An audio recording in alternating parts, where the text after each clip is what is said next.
Bueno, acá estamos con Teo Gambarini, neuroentrenador, que nos hizo el favor de venir a charlar un rato y contarnos, introducirnos en las neurociencias, cómo afectan, cómo afectan el deporte, cómo ayudan y nada.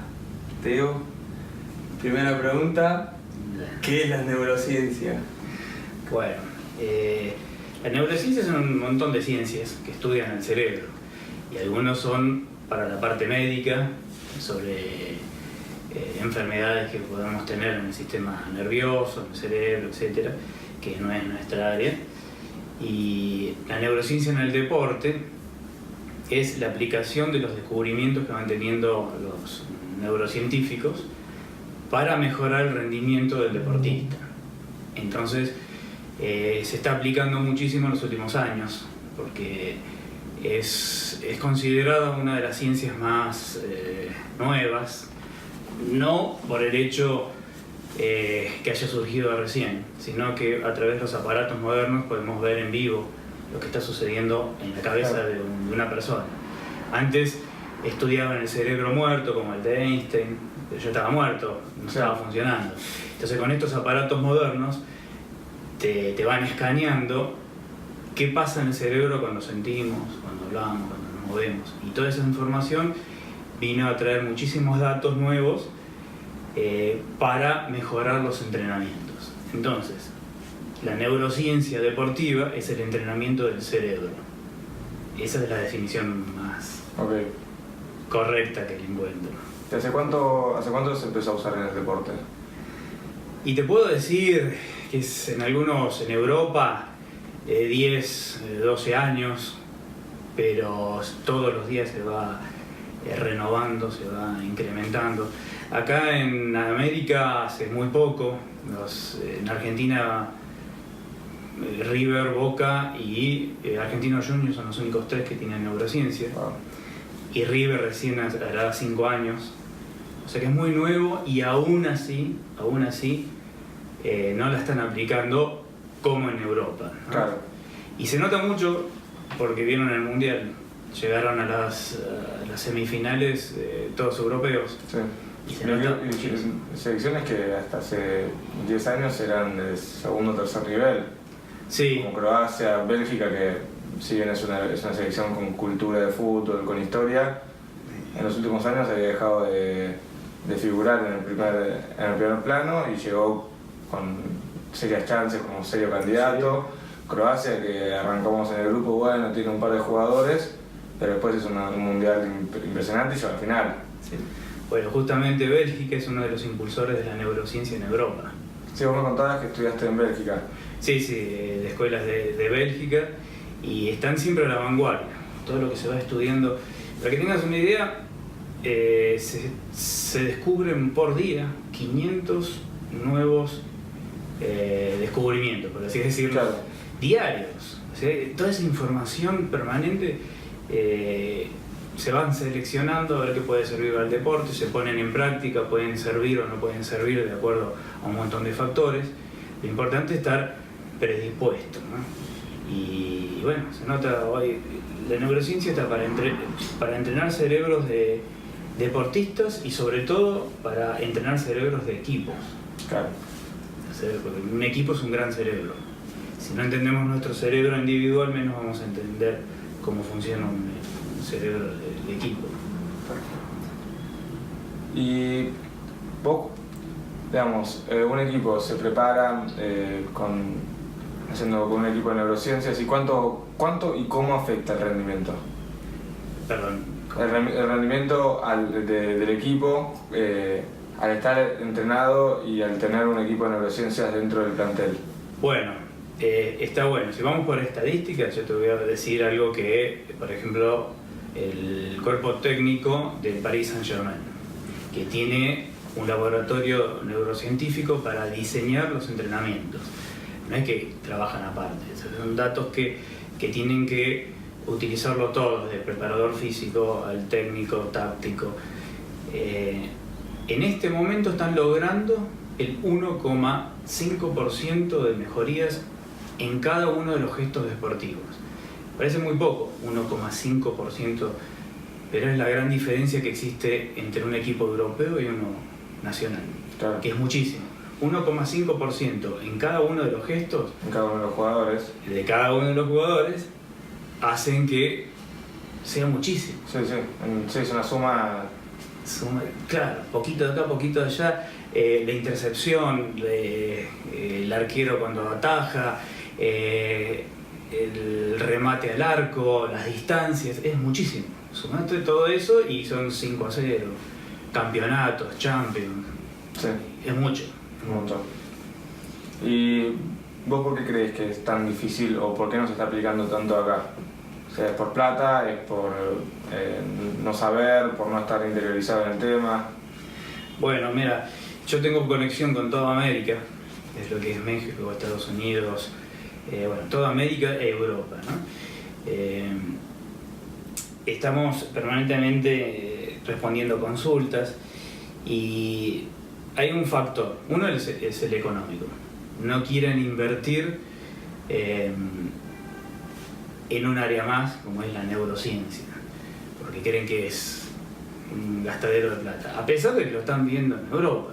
Lo que pasa es que en Europa tampoco tiran demasiados datos, porque es algo así como una fórmula propia, Claro, y por eso son los mejores, ¿no?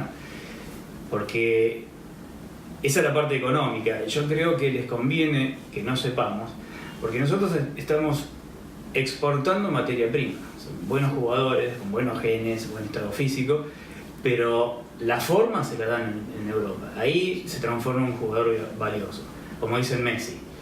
El otro día no me acuerdo quién, un dirigente europeo dice Messi es 50% europeo. Y tiene razón, 50 o más. Sí. Fue formado. Yo no sé si Messi se hubiera quedado acá, si hubiera llegado a lo que es. Yo creo que no. Pero.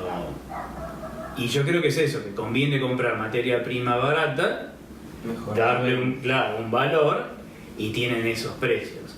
Si nosotros pudiéramos desarrollar eso mismo acá, ya estaríamos exportando jugadores de primer nivel. Claro. Y ya no sé, en la parte económica. Y por otro lado es ignorancia, porque se conoce bastante poco de lo que es la neurociencia. Se cree, o te hacen creer, que la neurociencia es psicología.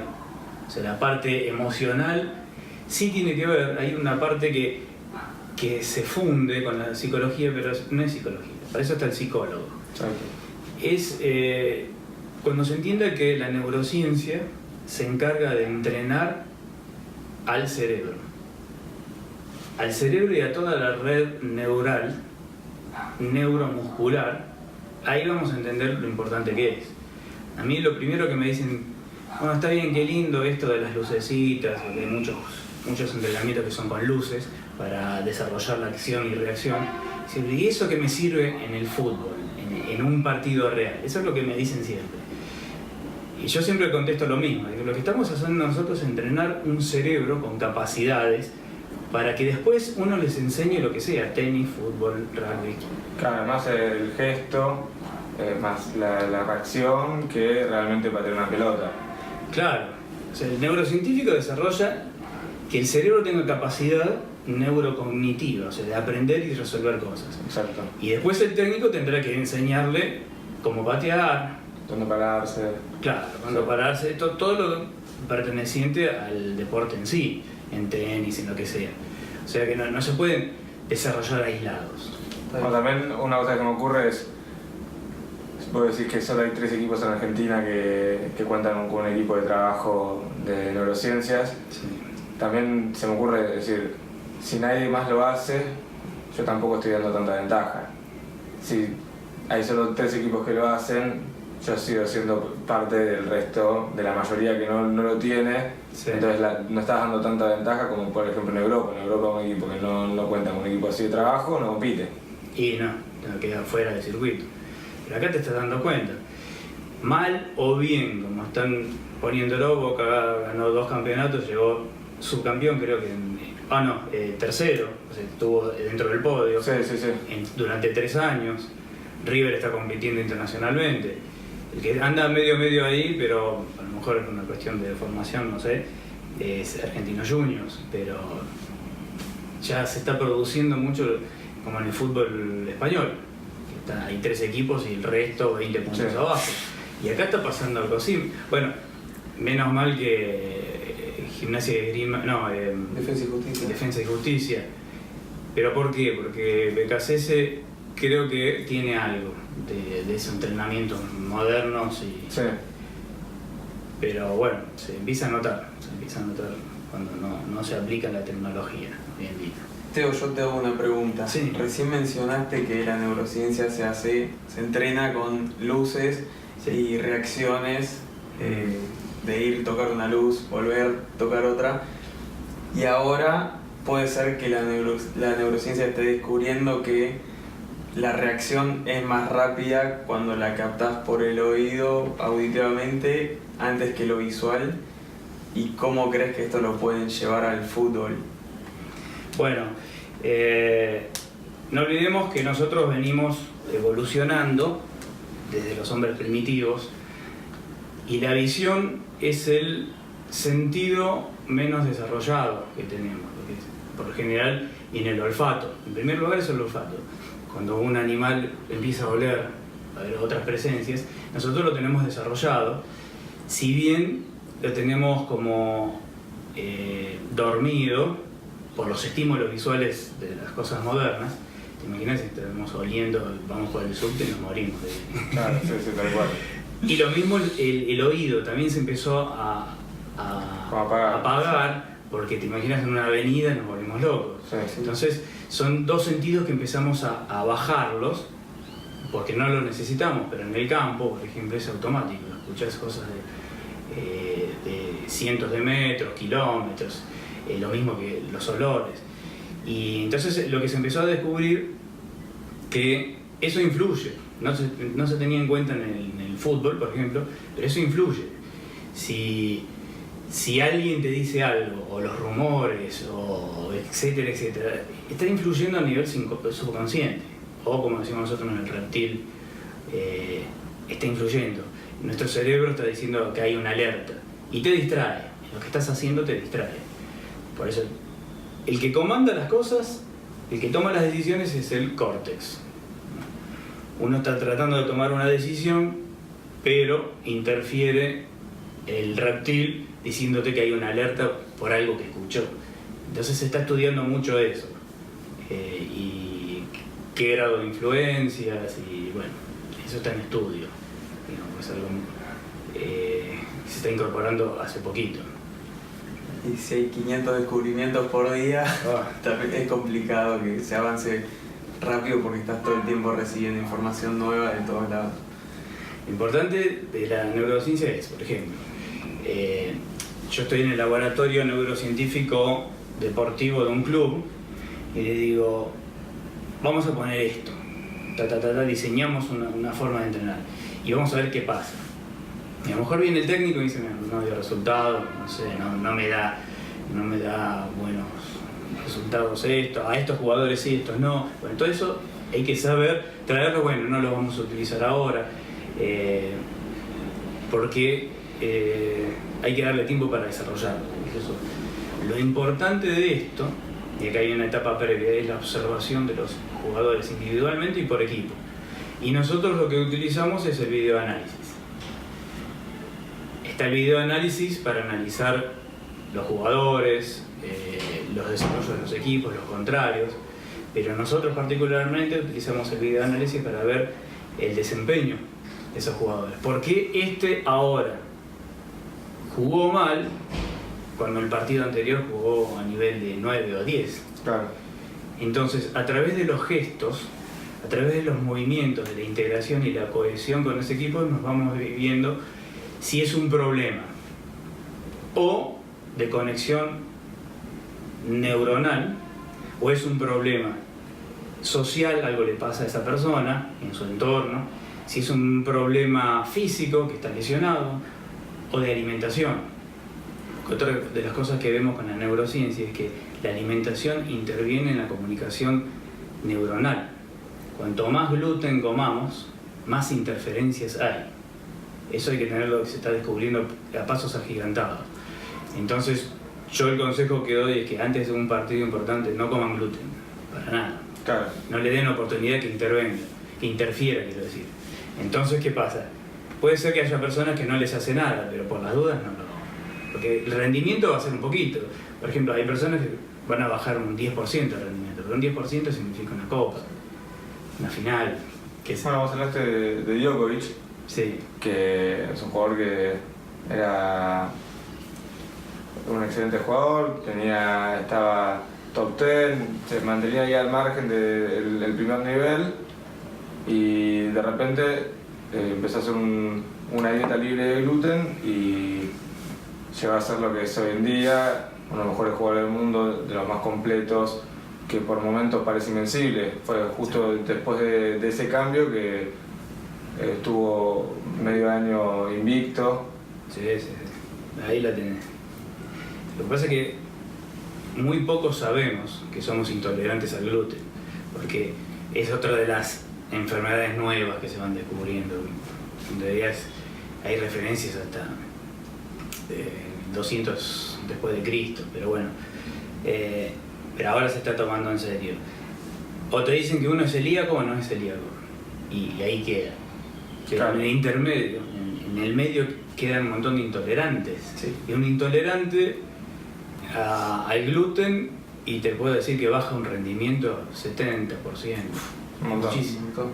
Incluso para estudiar, ustedes cuando se ponen a estudiar algo, si comieron gluten, el gluten viene de la voz latina como que aglutinar, o sea, es un pegamento, o sea, Claro. se te vuelve espesa la sangre, los fluidos, entonces te cuesta pensar, desarrollar, y bueno.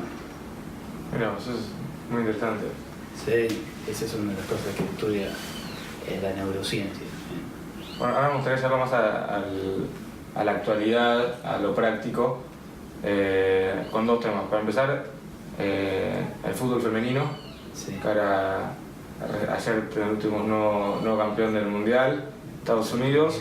Para variar. Sí, para variar. Y a Fede se le había ocurrido una pregunta muy interesante. ¿Te lo pregunto yo? Sí. Bueno, o sea, el fútbol femenino ahora se está profesionalizando, está dando sus primeros pasos grandes, importantes.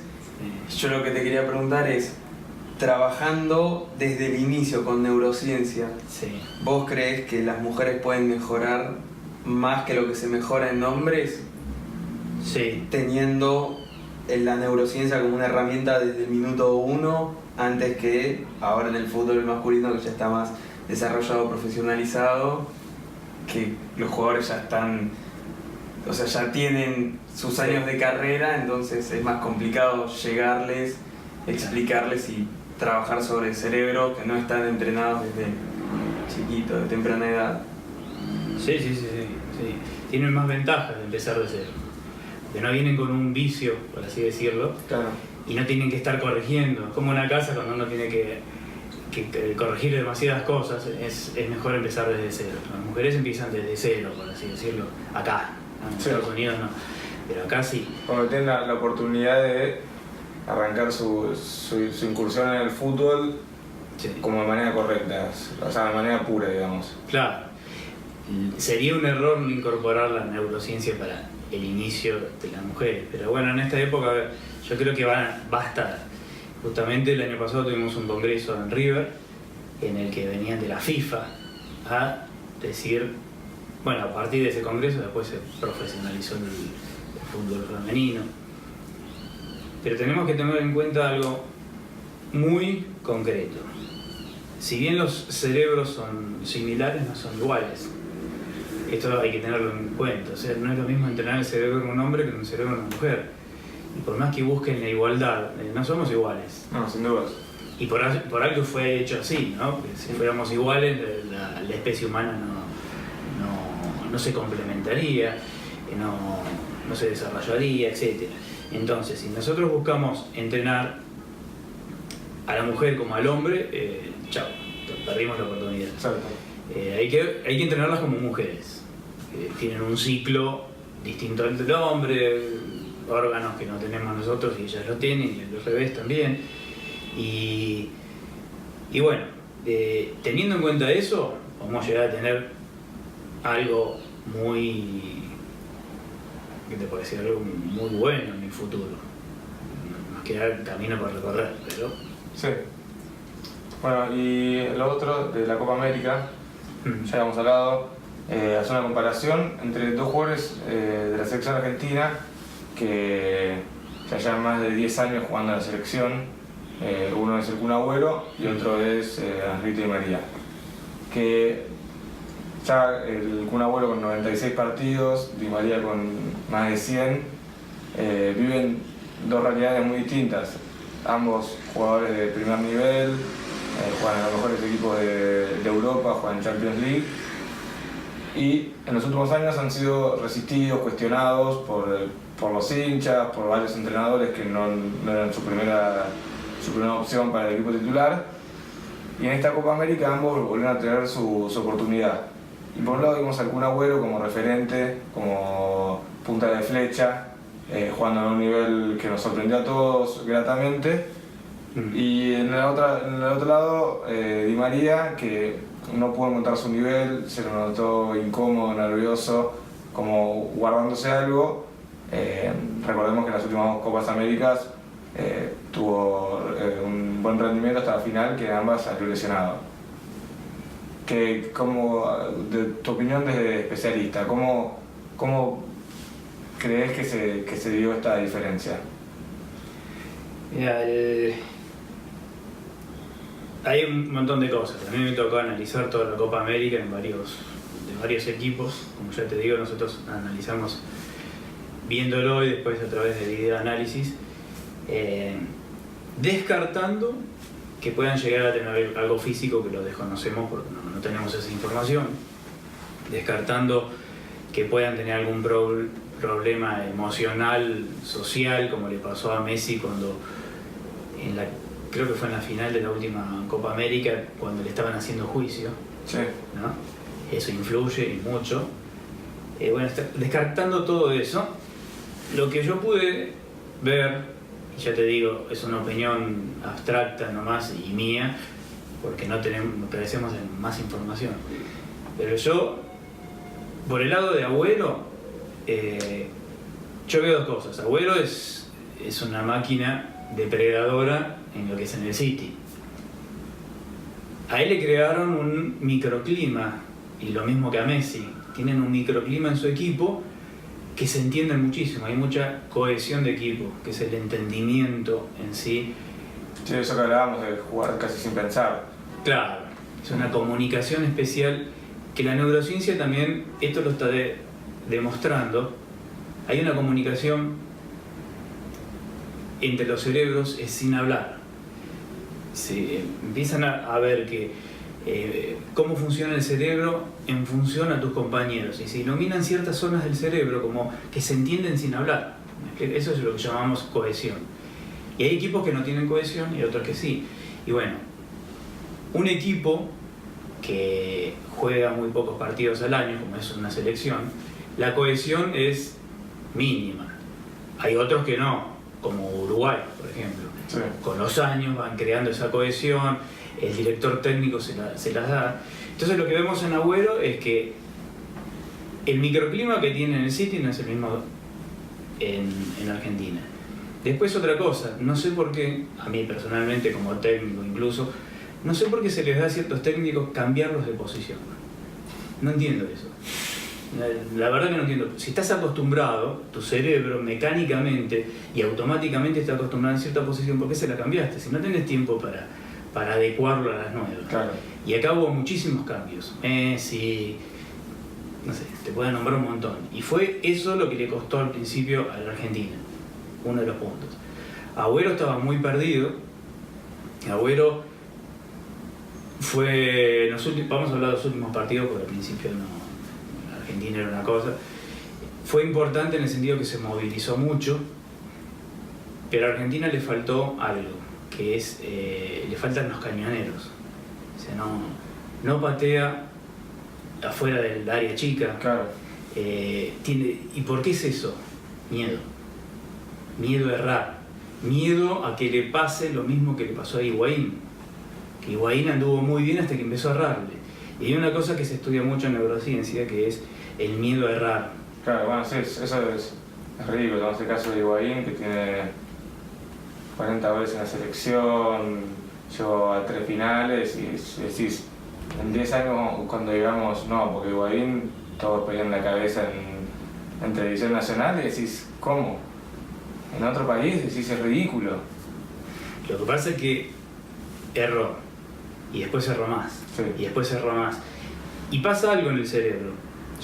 El cerebro dice, yo tengo miedo a errarle porque va a costar algo muy importante.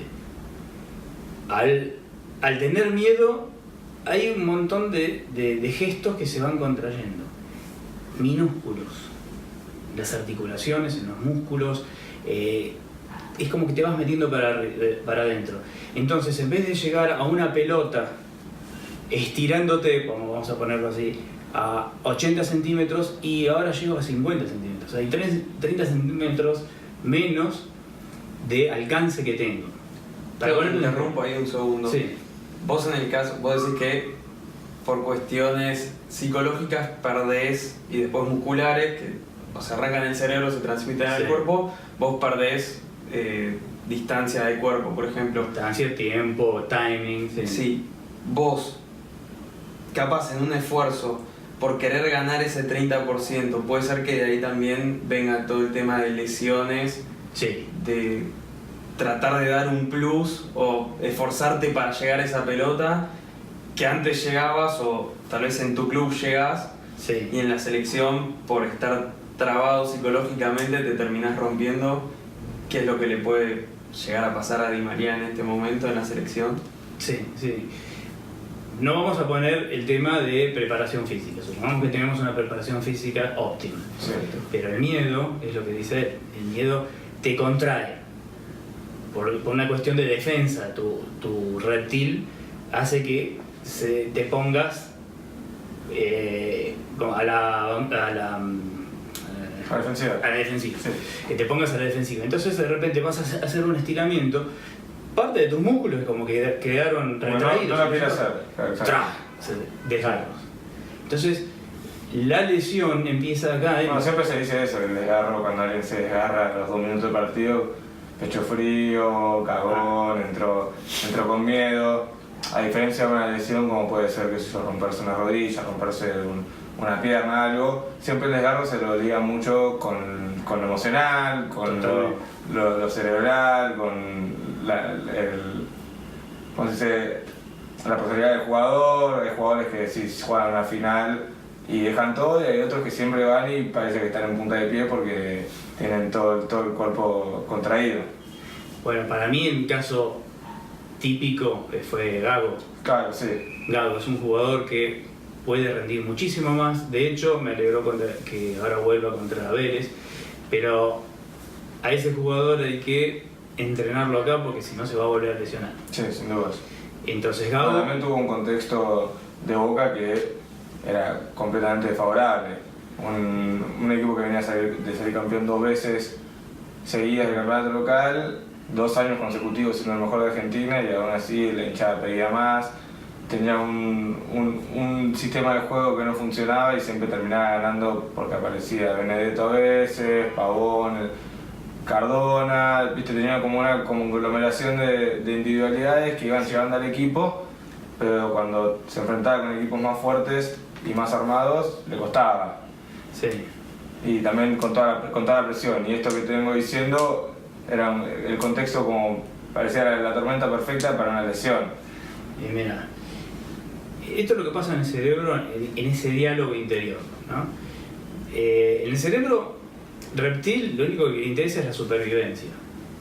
No entiende que estamos jugando al fútbol. El cerebro reptil para él entra en un campo de batalla, es una guerra. Son 11 tratando de ganarle posesión territorial a los otros 11. Entonces, ¿qué pasa? Si me gana el territorio, pierdo la comida, perdemos a las hembras, nuestra especie entra en un caos. Claro. Eso es lo que piensa el cerebro. Después lo vamos a intelectualizar y le ponemos reglas y pelotas, qué sé yo, pero el cerebro reptil no entiende otra cosa que no es que Claro, el lo cerebro más es primitivo del cerebro, digamos. tal cual. Y eso, si nosotros aprendemos a convivir y estudiamos el lenguaje de nuestro mono interior, vamos a saber qué es lo que estamos pensando. Entonces, ¿qué pasa? Si yo hago algo mal, empieza el bullying, los memes, las críticas. ¿Y qué significa para mi cerebro reptil? Que mi materia prima de supervivencia está en riesgo, que es que me van a pagar. Al no tener un sustento económico no me voy a alimentar, no voy a poder Como que vas perdiendo control de todo. Claro, pierdo territorio. Eso es lo que interpreta el reptil. Entonces, ¿qué pasa? Busca la retirada. Yo lo obligo a avanzar y mi reptil la retirada, y ahí empiezan las lesiones. Exacto. Track, ¿no? Mi reptil, o sea, el reptil piensa o en atacar o en huir. No piensa muchas más cosas. Y mi córtex, mi intelecto, lo lleva a atacar. Pero si yo no hablo el idioma del reptil, mi reptil no va a entender lo que quiere decir mi cerebro, mi córtex racional, ¿no? Y mi reptil quiere irse. Sí. Entonces, ¿cómo hace para sacarme del campo de batalla? ¿Cómo hago? ¿Me voy corriendo? No se puede. Me lesiono. Claro. Entonces ya ahora sí me puedo salir. Como la vía de escape más fácil. Claro, es el idioma del reptil. Pero ¿qué pasaría si yo al reptil le digo, le muestro que él puede tener una mejor supervivencia dándole esta alternativa? La que sea, eso se ve. Entonces el reptil automáticamente va a seguir ese camino, porque le parece más seguro. Pero para eso, mejor dicho, debo hablarle en el idioma del reptil. No puedo hablarle en idioma intelectual, porque no lo va a entender. Eso es el... Teo, otra pregunta. Sí. Los jugadores tienen que ser entrenados neurocientíficamente, pero el cuerpo técnico también debería estar capacitado e informado sobre las neurociencias para que la cohesión grupal no sea solo entre los 11 que están batallando en la cancha, sino que el técnico también esté conectado con ellos y sepa, o sea, teniendo esta cohesión con el grupo, sepa en qué momento hacer los cambios. ¿No sería más fácil darse cuenta qué jugador no está en un rendimiento alto como los demás, o dónde hay una mínima falla que puede estar perjudicando al circuito del grupo? Bueno, es esencial. A mí, los directores técnicos del presente, ni siquiera hablo del futuro, del presente, tienen que estar muy instruidos en lo que es neurociencia. Por eso está la imagen del neuroentrenador que se está dando, que es un director técnico especializado. El director técnico cabeza tiene que ser el que entienda eso. ¿De qué se está hablando? No puede... no puede estar ajeno a la neurociencia, digamos. No puede estar ajeno, porque tiene que hablarle a los cerebros de los jugadores. Y él es parte de ese cerebro, de gran cerebro. Además, es entender que vos estás siempre tratando con personas.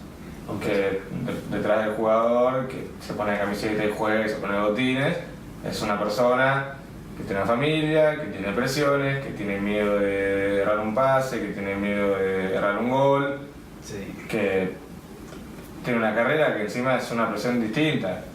Un tipo que va a estudiar una carrera y trabaja 40 años en una oficina, tiene una vida, y el jugador de fútbol tiene una carrera que dura, en el mejor de los casos, 15 años. En esos 15 años tiene que generar plata, si no genera plata, conexiones, todo un futuro por delante que en el que va a tener que seguir viviendo con el miedo de decir, bueno, el fútbol me va a alcanzar. Entonces, o sea, por ahí viene un poco la mano de que el técnico tiene que entender cómo tratar con el cerebro del jugador. Bueno, ahí dijiste algo que yo siempre pongo, incluso lo tengo como... estoy terminando un libro que son los 100 pasos de un entrenador de fútbol, y el primero es el primer axioma: entender que todo futbolista, todo deportista, siempre es una persona, y esa persona implica esto, que tenemos un hombre de Nerdental que convive con nosotros hoy en día en el siglo XXI, que es el reptil. Y cuando se entiende eso, podemos entender, por ejemplo, hay un documental muy bueno que se llama Somos Monos, que está en YouTube, que es el estudio del comportamiento del ser humano y de los primates. Y es exactamente cómo se comporta hoy en día. O sea, hay un macho alfa, somos manadas. Y una de las cosas que yo veo en la selección, que se trata de implantar un macho alfa. O sea, el capitán tiene que ser un macho alfa. El macho alfa, es el técnico y debe ser así. Si no tienes capacidad de entender el idioma del macho alfa, y no tienes capacidad para dirigir. Claro. Pero un macho alfa,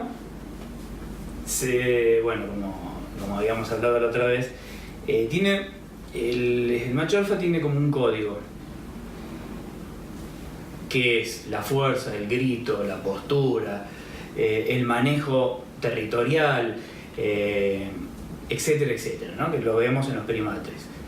Cuando un macho alfa no está desarrollado y utiliza la violencia, la supremacía corporal en número, hace manadas, etc. Pero cuando empezamos a desarrollarlo, un macho alfa se transforma en lo que se llama líder. Entonces ahí entra el córtex, en tomar el idioma del macho alfa y transformarlo en liderazgo. ¿Me explico cuál es la gran diferencia? Uno lo hace por la fuerza y el otro por convicción. Un líder motiva a que lo sigan en un ideal.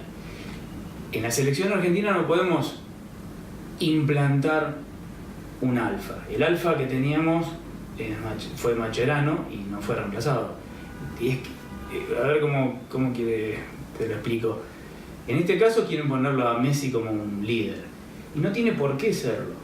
Claro. No tiene por qué serlo, no hay por qué obligarlo. Se le siente a él que no está cómodo.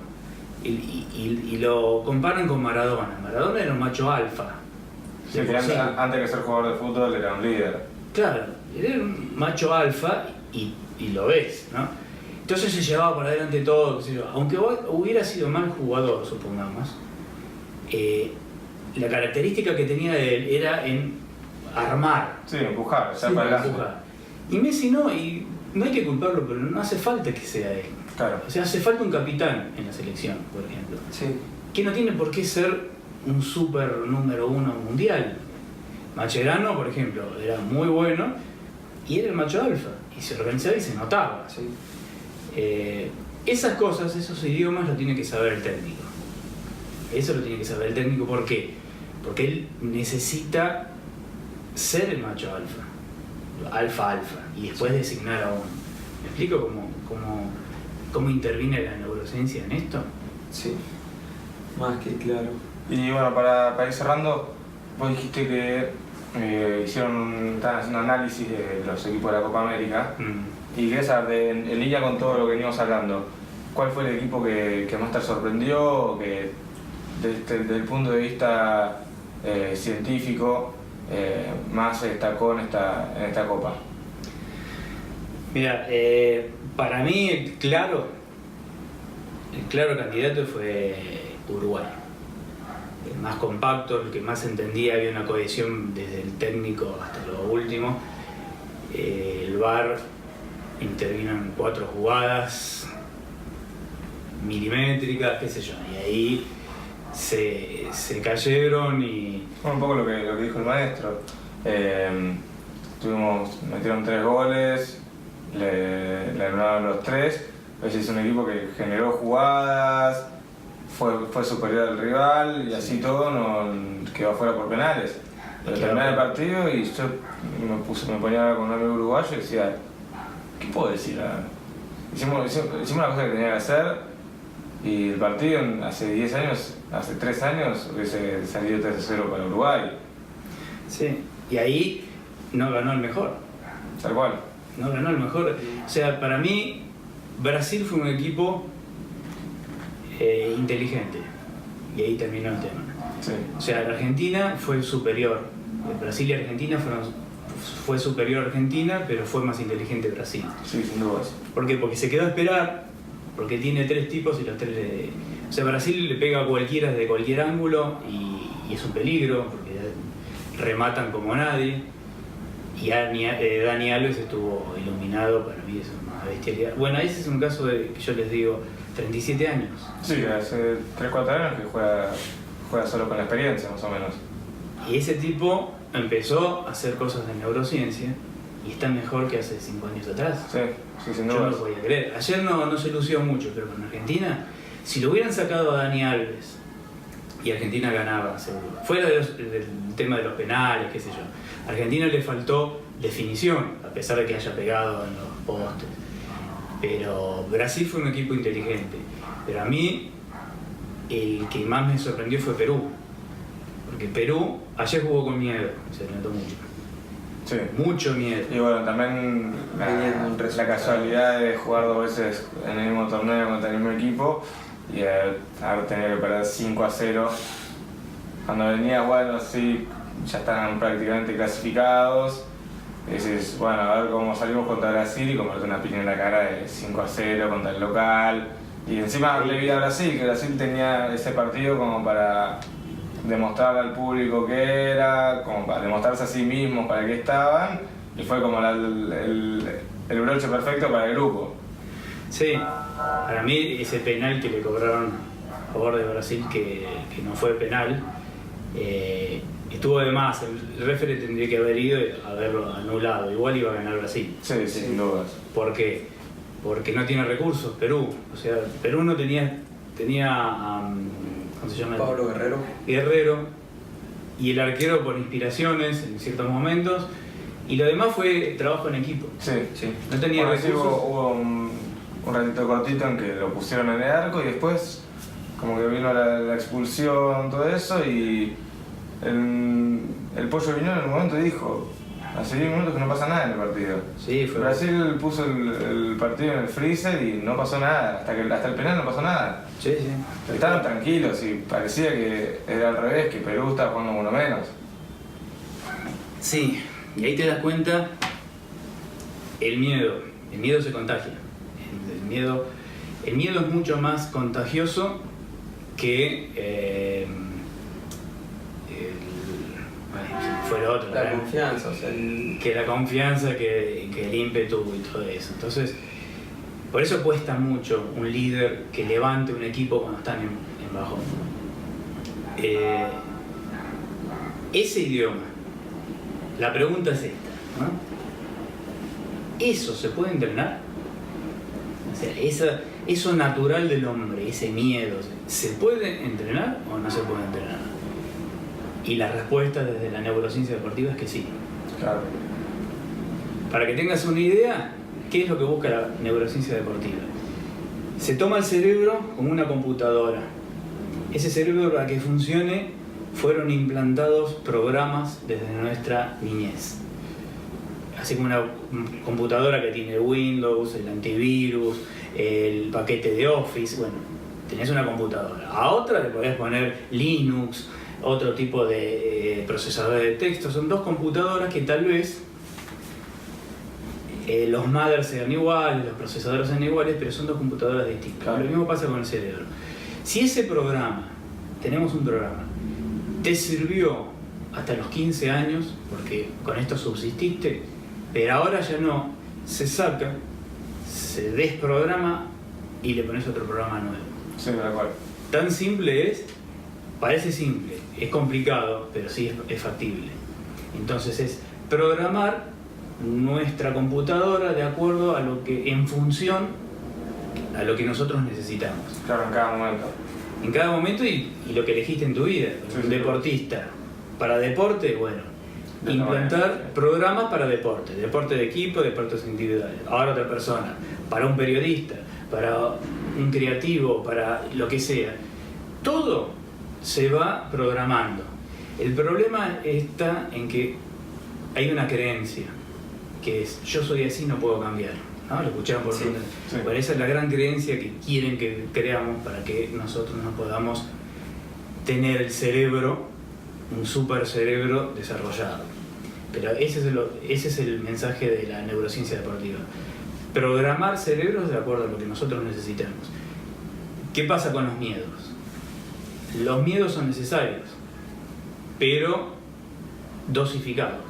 Si nosotros no tenemos miedo, somos inconscientes. Si tenemos un poquito de miedo, somos prudentes. Si tenemos mucho miedo, somos personas inactivas. Claro, tal cual. Entonces, son necesarios. En la dosis justa, son necesarios. Bueno, dosificar de esa manera y crear al deportista perfecto. Se puede. Teo, y con respecto al miedo, si un equipo tiene miedo, Sí. ¿el otro percibe ese miedo y se agiganta en su postura? Sí, sí. Como eso cuando se dicen que tal equipo huele sangre. Como los perros. ¿Eso cómo es? ¿También se puede entrenar eso? Sí. Digamos que un equipo note cuando el otro Sí. se achica y poder crecer ahí. El notar el miedo del otro casi no hace falta entrenarlo porque es natural. Vieron que los perros dicen, uy, huele el miedo, Sí. eso. Sí, perciben las hormonas, porque el miedo larga como ferormonas y lo percibimos. Entonces, ¿qué pasa? Te agrandaste frente a alguien que está más chico. Fíjense, pasa en la sociedad, cuando hay un chico que es tímido, es producto del bullying. Sí. Porque la manada ataca al más débil, al enfermo, etc. Por algo natural, lo quieren sacar de la manada. La manada está compuesta por individuos fuertes. Eso es de lobos, ¿no? Sí. ¿Qué pasa? Podemos entrenar, agarrar el miedo y dosificarlo hacia donde queremos. ¿Qué pasa? Nos hicieron 3 goles, no importa, no existe, ya pasó. Y concentrarnos, como hacen los japoneses, como hacen los alemanes. ¿Vieron Japón? ¿Vieron partidos de Japón? Sí. Contra esos tipos Uruguay. contra Uruguay, vieron que eran traca. No tenían recursos, tenían cosas, errores, ¿cómo te puedo decir? De novatos. Sí. Pero guarda que en unos años corrigen eso. También da la impresión como que tienen mucho menos miedo al fracaso. Ahí está. Porque el equipo que vino, no vino con. Es un país que tiene pocas figuras. Sí. Sin embargo, no vinieron a jugar acá. Y el comentario era así, porque ellos en 2 años. No, el año que viene tienen los Juegos Olímpicos en su país. Sí. Y la idea era armar un equipo para jugar los Juegos Olímpicos. Entonces, sí, todos los jugadores tenían menos de 23 años, tenían 2 o 3 jugadores jugando en equipos importantes y el resto jugando en la liga japonesa. Pero de todos modos tenían esquema, tenían sistema, tenían movimientos, un par de jugadores que realmente sorprendieron, el 3 que jugó una barbaridad. Sin porvenir. Y sin miedo a decir, bueno, fuimos a la Copa América y nos fuimos en la fase de grupos. Ellos vinieron con una consigna, aprender. Tal cual. Y la lograron. Y te digo, esa es la mentalidad que tienen los chinos, los japoneses, que es lo que tenemos que aprender. Vienen a aprender. Claro, que también que el resultado es fruto de trabajo. Tal cual. Hay algo que siempre decimos, el mañana es un montón de hoys. Sí, sin duda. Sí. Entonces te tenés que concentrar en el ahora, en el hoy. A diferencia de nosotros que le ganamos a Venezuela y nos ilusionamos con ser campeones. Bueno, ¿Y qué había? ya pasamos a... ¿Y qué había? O sea, había 2 semanas antes que dijimos, perdimos con Colombia, empatamos con Paraguay, bueno, ya está, arman las valijas. Y después, que yo siempre pienso esas cosas. Si Scaloni sacaba campeón en Argentina, como sea, Sí. hoy diríamos que es un buen técnico. Perdimos jugando mejor contra Brasil y después le ganamos a Chile. Y hoy decimos que es un buen técnico, que es un mal técnico, que se tiene que quedar, se tiene que ir. Y todo con un resultado que realmente es trivial. Sí. Porque Argentina fue más que Brasil y en otras circunstancias le hubieran cobrado 2 penales. Y que se maneja mucho con lo que decimos creencias. Creencias, nada concreto ni nada, son suposiciones. Y Argentina, el pueblo argentino en realidad, americano podríamos decirlo. Sí. El tema es que a ganar. Sí. Y segundo Como no sea. sirve, tercero no sirve. Por primera vez, fíjense que no tengo una cosa, por primera vez hemos visto que nos sirvió el tercer puesto. Sí. Se valoró. Fue como Sí. como una caricia al alma. No para contra Chile, un equipo que terminó siendo mucho más de cómo arrancó, un par de jugadores que después de mucho tiempo subieron jugadores que jugaban 2 o 3 partidos y realmente ilusionaban, con Paredes, De Paul, Sí. Lautaro Martínez. Quedó algo Como bueno, está bien, más o menos hay un rumbo. Sí, sí. Y el tema del técnico, que me estás diciendo, para mí, primero se nota la inexperiencia, porque hace muy poco, puede llegar a ser muy buen técnico, y se notaba mucho en los cambios. Los cambios nos llevó a matar un montón de veces. De hecho, el último partido no sé por qué hizo determinados cambios. Se le nota la inexperiencia, sí. Ahora, hay que darle una proyección, dejarlo y que vaya madurando. Y yo creo que todo viene desde arriba, de la AFA. La AFA en sí parece que todavía incluso son interinos, no hay algo. Entonces, eso se nota. Sí, sin dudas. Si las cabezas todavía son interinas, por más que haya sido elegido de nuevo, te da la sensación de que en algún momento va a venir el director. Claro, estamos esperando el nuevo Rondona, en otras palabras. O alguien que se le asemeje.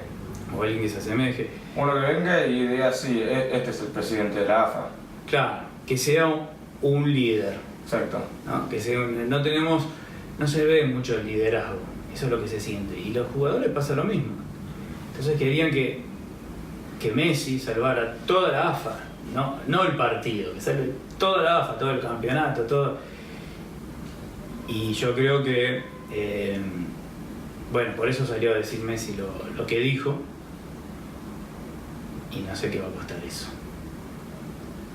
Se habla de una sanción por 2 años, pero esperemos que no sea así. Pero acuérdense que cuando, me hago cargo yo, ¿no? Cuando empezó a alzar la voz Maradona, después tuvo, ¿no? Lo que pasó con Maradona. Sí.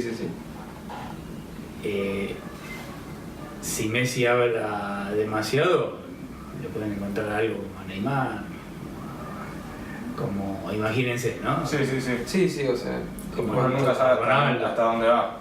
Claro, yo no sé si ya terminó el ciclo de Messi, no lo sé. Tal cual. esperemos que no sea así, tío. Esperemos que no, pero qué sé yo, vimos que fue una copa media rara. Sí, sin dudas. Sí, no. Hay muchas cosas. En todo, y no lo decimos, no lo dice Argentina sola, mundialmente dice qué copa rara, qué cosa. Y eso es lo que estamos mostrando, esa es la calidad de América. Estamos mostrando al primer mundo. Y bueno, las últimas 2 referencias que tiene el mundo de nosotros es esta Copa dudosa y la última vez que fuimos a jugar un partido de la Copa Libertadores a Madrid. Bueno, Esas son las últimas 2 referencias. Si vos tomás las cuentas de fútbol que tienen más seguidores en Instagram, en las redes sociales, las únicas 2 cosas que realmente cubrieron en los últimos años fueron la final de la Copa Libertadores y la Copa América. Antes no se fijan cómo sale Defensa y Justicia del Civi, no les importa el clásico de Montevideo, el Brasileirao no saben ni cómo funciona.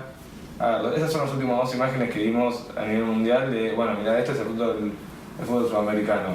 tuvieron que sacarlo porque si no prendía fuego en Buenos Aires. Tal cual. Y tenés razón, tal cual.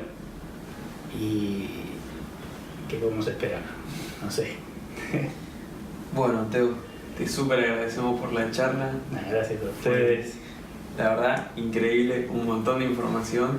Gracias. Y esperemos tenerte de vuelta. Cuando quieran, para lo que sea. Ha sido un placer. Es un tema que es infinito, como de siempre. Recién empieza, así que bueno, Sí, tenemos para charlar. Bueno, así que Teo. gracias Muchas gracias.